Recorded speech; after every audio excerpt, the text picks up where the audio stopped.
Prasad tech మన మంచి స్నేహితుడు, టెక్నాలజీ విషయాలు మనకు చెప్పుతాడు. వీడియోలు చూస్తే గాడ్జెట్లు తెలుసుకుంటాం. ప్రసాద్ టెక్ మనకు అన్ని విషయాలు చెప్పుతాడు.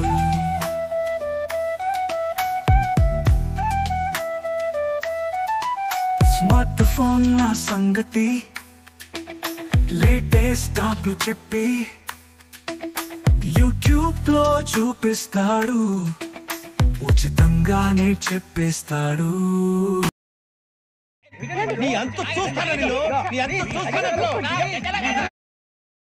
సో ఫ్రెండ్స్ చూసారు కదా, మీరు మీ పేరుతో సాంగ్ అయితే క్రియేట్ చేసుకోవచ్చు, లేదా మీ ఫ్రెండ్స్ పేరుతో సాంగ్స్ని క్రియేట్ చేసుకోవచ్చు. మీకు లవర్ ఉంటే మీ లవర్ అండ్ మీ నేమ్ కలుపుకొని లిరిక్స్ క్రియేట్ చేసుకొని సాంగ్స్ క్రియేట్ చేసుకోవచ్చు, లేదా మీరే లిరిక్స్ రాసుకోవచ్చు. మీ ఫేవరెట్ హీరో మీద కూడా సాంగ్ క్రియేట్ చేసుకోవచ్చు ఏఐని యూజ్ చేసుకొని. సో ఇది ఎలా చేయాలో వీడియోలో చెప్తాను. ముందుగా ప్లే స్టోర్ ఓపెన్ చేసుకొని చాట్ జీపీటీ అయితే ఇన్స్టాల్ చేసుకోండి. ఇది ఎందుకంటే లిరిక్స్ రాయడానికి అంతే. సో మీరు ఓన్గా లిరిక్స్ రాస్తా అనుకుంటే రాసుకోవచ్చు. Okay, so ChatGPT install చేసుకున్న తర్వాత అప్లికేషన్ అయితే మీరు ఓపెన్ చేసుకోవాలి. సో ఓపెన్ చేసుకున్న తర్వాత ఇక్కడ మెసేజ్ అనే ఆప్షన్ ఉందా, సో ఇక్కడ మీరు ప్రాంప్ట్ని అయితే ఇవ్వాలంటే మీరు టైప్ చేయాలన్నమాట. ఇప్పుడు నేను ఒకటి టైప్ చేస్తున్నాను, give me lyrics about Prabhas, I want compose A song అని రాశాను. Give me in Telugu language అని ఇచ్చాను. సో ఇది నాకు లిరిక్స్ అయితే ఇచ్చింది. సో ఇక్కడ మీరు వేరే విధంగా కూడా టైప్ చేస్తే మీకు ఇచ్చేస్తుంది. అంటే give me lyrics about love, give me Telugu lyrics about love song అని చెప్పి ఇచ్చినా కూడా మీకు ఇచ్చేస్తుంది. ఏ విధంగా కావాలంటే ఆ విధంగా మీరు టైప్ చేసినా మీకు లిరిక్స్ అయితే వచ్చేస్తాయి. మీకు కావాల్సినట్టుగా టైప్ చేసి లిరిక్స్ని అయితే తెచ్చుకోండి, లేదా మీరే రాసుకుంటా అనుకుంటే రాసుకోండి. సో విధంగా లిరిక్స్ తెచ్చుకున్న తర్వాత నేను మీకు చెప్పాను, వాట్సాప్ ఈ యొక్క లింక్ మీకు డిస్క్రిప్షన్లో ఇస్తాను వీడియో కింద, అండ్ అలాగే కామెంట్ సెక్షన్లో కూడా ఉంటుంది. ఇందులో ఏఐతో సాంగ్స్ క్రియేట్ చేయొచ్చు అని ఉందా, దాని పక్కనే ఒక లింక్ ఉంటుంది, దాన్ని మీరు క్లిక్ చేసి ఓపెన్ చేసుకోండి. సో ఈ వాట్సాప్ ఛానల్ లింక్ డిస్క్రిప్షన్లో ఇచ్చాను, కామెంట్ సెక్షన్లో ఇచ్చాను. సో దాని తర్వాత ఓపెన్ చేసుకున్న తర్వాత టాప్లో సైన్ ఇన్ అని ఉంటుంది, దాన్ని మీరు క్లిక్ చేసి మళ్ళీ గూగుల్ అని ఉంటుంది. సో గూగుల్ సెలెక్ట్ చేసుకోండి, క్రియేట్ అనే అకౌంట్ కాడ. సో గూగుల్ సెలెక్ట్ చేసుకున్న తర్వాత మీ గూగుల్తో అంటే మీ జీమెయిల్ అకౌంట్తో సైన్ ఇన్ అయిపోండి ఇందులో. సో చాలా సింపులే. సో మీరు త్వరగానే సైన్ ఇన్ అయితే అయిపోవచ్చు.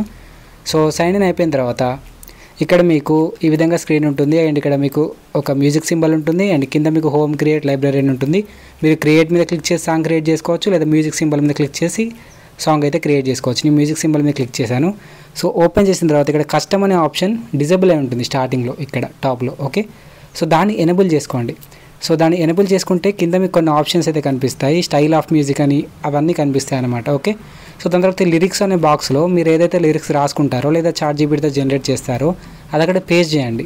సో అది అక్కడ పేస్ట్ చేసేసిన తర్వాత ఇక్కడ స్టైల్ ఆఫ్ మ్యూజిక్ అని ఉందా, సో ఇందులో కే పాప్ అని, దాని తర్వాత రకరకాల మ్యూజిక్స్ ఉంటాయి. ఓకే, సో రాక్ అని, డ్రామాటిక్ అని రకరకాల స్టైల్స్ ఉంటాయి అన్నమాట. మ్యూజిక్లో ఉండే ప్రతి స్టైల్ మీకు ఇక్కడ అవైలబుల్గా ఉంటుంది. సో మీ సాంగ్ ఏ స్టైల్లో ఉండాలనుకుంటున్నారు, ర్యాపా లేకపోతే కే పాపా, డ్రామాటికా, ఇలా రకరకాల స్టైల్స్ ఉంటాయి. ఆ స్టైల్ని సెలెక్ట్ చేసుకోండి. దాని తర్వాత టైటిల్, అంటే మీ యొక్క సాంగ్కి ఎటువంటి నేమ్ పెట్టుకుందాం అనుకుంటున్నారో ఆ నేమ్ అనేది ఇక్కడ టైప్ చేసుకోండి. ఓకే, సో మూడే మీరు చేయాల్సిన పనులు. అవేంటంటే ఇది కస్టమ్ ఎనేబుల్ చేసుకోవాలి, లిరిక్స్ మీరు ఏదైతే కాపీ చేసుకున్నారో పేస్ట్ చేయాలి. లిరిక్స్ అనేది పేస్ట్ చేసిన తర్వాత స్టైల్ ఆఫ్ మ్యూజిక్లో మీరు ఇక్కడ మీ ఏ టైప్ ఆఫ్ మ్యూజికో సెలెక్ట్ చేసుకోవాలి. దాని తర్వాత కింద క్రియేట్ మీద క్లిక్ చేయండి అంతే. సో ఇప్పుడు నాకు లిమిటేషన్స్ అయిపోయాయని చూపిస్తుంది, బట్ మీరు ఒక 6-7 సాంగ్స్ వరకు చేయొచ్చు. సో మీరు మళ్ళీ వేరే జీమెయిల్తో లాగిన్ అయితే మీకు మళ్ళీ ఆ ఆప్షన్స్ అయితే వస్తాయి. ఓకే, సో క్రియేట్ మీద క్లిక్ చేసిన తర్వాత ఈ విధంగా మీకు సాంగ్స్ కనపడతాయి. సో అప్పుడు 3 డాట్స్ మీద క్లిక్ చేసుకోండి. ఆ సాంగ్ కింద మీకు 3 డాట్స్ ఉంటాయి. 3 డాట్స్ మీద క్లిక్ చేసుకుంటే సో ఇక్కడ మీకు డౌన్లోడ్ అనే ఆప్షన్, దాని కింద ఆడియో వీడియో అని ఉంటుంది. మీరు ఆడియోని వీడియోని ఇక్కడ నుంచి డౌన్లోడ్ చేసుకోవచ్చు. సో ఇంతే గైస్, సింపుల్గా మీరు క్రియేట్ మీద క్లిక్ చేసిన తర్వాత ఈ విధమైన ఇంటర్ఫేస్ వస్తుంది. సో మీరు ఇప్పుడు రీసెంట్గా క్రియేట్ చేసిన సాంగ్ కింద మీకు లైక్, డిస్లైక్, షేరు 3 డాట్స్ ఉన్నాయా, 3 డాట్స్ మీద క్లిక్ చేసి సాంగ్ని డౌన్లోడ్ చేసుకోవడమే. ఓకే, ఈ వీడియో కింద గైస్ ఐ హోప్ ఈ వీడియో మీకు హెల్ప్ఫుల్ అయి ఉంటే మన ఛానల్ని సబ్స్క్రైబ్ చేసుకోండి. అలాగే ఈ వీడియోని లైక్ చేసి మీ ఫ్రెండ్స్ అండ్ ఫ్యామిలీకి షేర్ చేయండి.